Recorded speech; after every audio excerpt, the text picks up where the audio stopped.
কর্ণকের পরশুরামের অভিশাপ। মহাভারতের অন্যতম গুরুত্বপূর্ণ এবং ভয়ঙ্করতম অভিশাপ ছিল অঙ্গরাজ কর্ণকে প্রদত্ত ভগবান পরশুরামের অভিশাপ।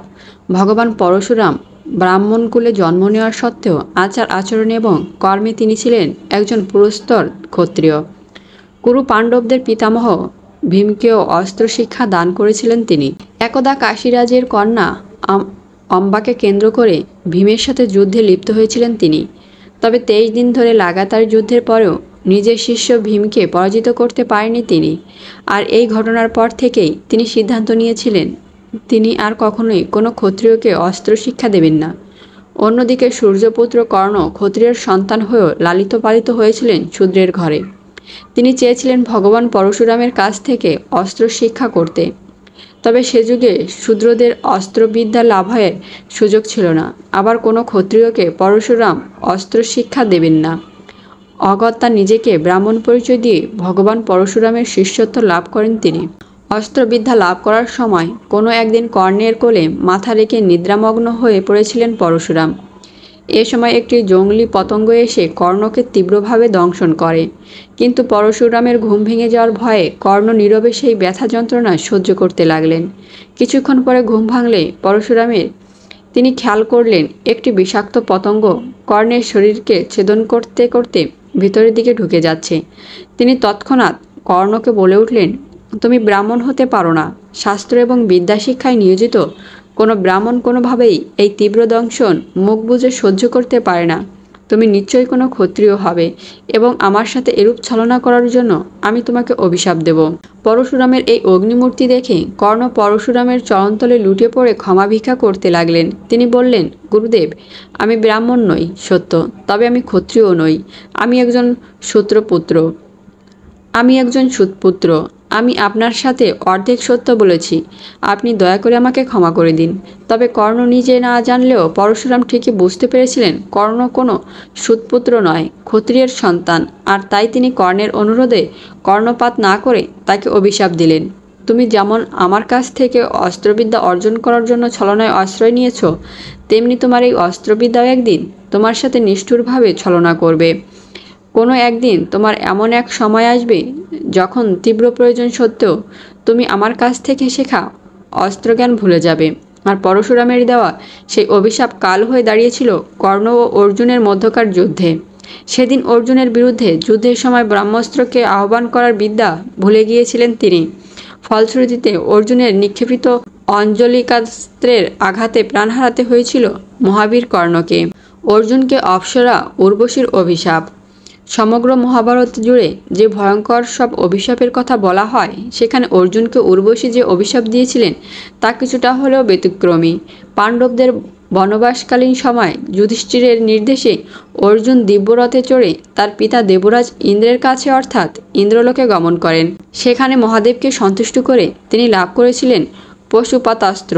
আবার দেবরাজ ইন্দ্রের চিরশত্রু কালকেয় ও নিপাত কবচকে নিধন করে সমস্ত দেবতাগণকে সন্তুষ্ট করেছিলেন অর্জুন। এর ফলে স্বর্গের দেবতাগণ অর্জুনকে উপহার হিসেবে দান করেছিলেন বিবিধ প্রকার অস্ত্রশস্ত্র এবং বিদ্যাস্ত্রের জ্ঞান। এমনকি দেবরাজ ইন্দ্রের নির্দেশে ইন্দ্রসখা চিত্রসেন অর্জুনকে গীত ও নৃত্য পারদর্শী করে তুলেছিলেন। তো চিত্রসেনের কাছ থেকে শিক্ষা গ্রহণ শেষে অর্জুনকে নৃত্য পারদর্শী করার জন্যে আগমন ঘটে শ্রেষ্ঠতমা অপ্সরা উর্বশীর। তার অপূর্ব নৃত্যে অর্জুনের আখিপল্লব যখন স্থির এবং অপলক তার দৃষ্টিপাত, এ সময় চিত্রসেন অর্জুনের এমন অবস্থা দেখে ভাবলেন অর্জুন বোধহয় উর্বশীর প্রতি কামাসক্ত হয়ে পড়েছেন। বস্তুত কুরু পাণ্ডবদের পূর্ববার স্ত্রী ছিলেন এই উর্বশী। সে কারণে অর্জুন উর্বশীকে মাতৃরূপে শ্রদ্ধা করতেন এবং সেই শ্রদ্ধাবোধ থেকেই অর্জুন উর্বশীর প্রতি নিক্ষেপ করেছিলেন তার অপলক দৃষ্টিপাত। তবে চিত্রসেন বুঝলেন এর ঠিক উল্টো।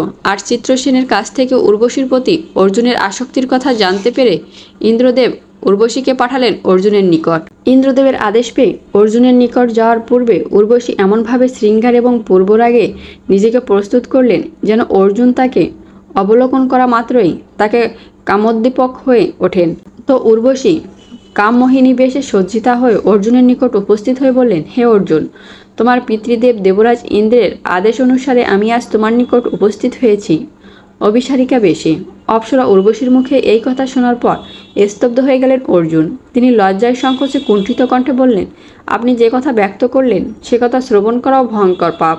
উত্তরে উর্বশী বললেন, হে কৈন্তেয়, আমি এখন তোমার অভিসারিকা। তোমার মতো সুপুরুষের সাথে আমি প্রেম সাগরে অবগাহন করতে চাই। এবার অর্জুন হাত জোড় করে ততোধিক কুণ্ঠিত হয়ে বললেন, হে দেবী উর্বশী, আপনি পিতামহ নিরুপতি পুরুরবারের পত্নী। আমি সেই বংশেরই অধস্তন, এবং সেদিক দিয়ে দেখতে গেলে আপনি আমার পিতামহী। আমি কিভাবে আপনাকে আমার শয্যায় স্থান দিতে পারি? শচী, কুন্তী এদের মতো আপনিও আমার মাতৃস্থানীয়। অর্জুনের এহেন আচরণে বিবৃতা ক্রোধাদীপ্তা উর্বশী বললেন, এসব যুক্তি প্রহেলিকা মাত্র।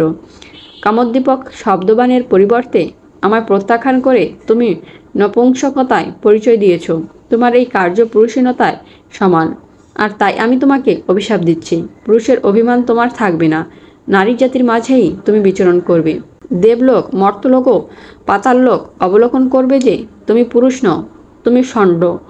তোমার বীর্যের নিষ্ফলতা এবং পৌরুষীয় বীজহীনতা তোমার মধ্যে প্রগাঢ় হবে।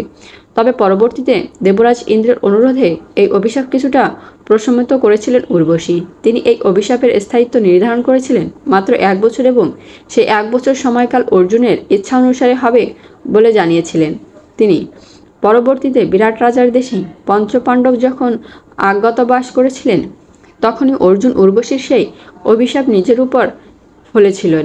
সেখানে বৃহন্নলা রূপ ধারণ করে তৃতীয়া প্রকৃতির মানুষ হিসেবে এবং বৎসরকাল অতিবাহিত করেছিলেন অর্জুন।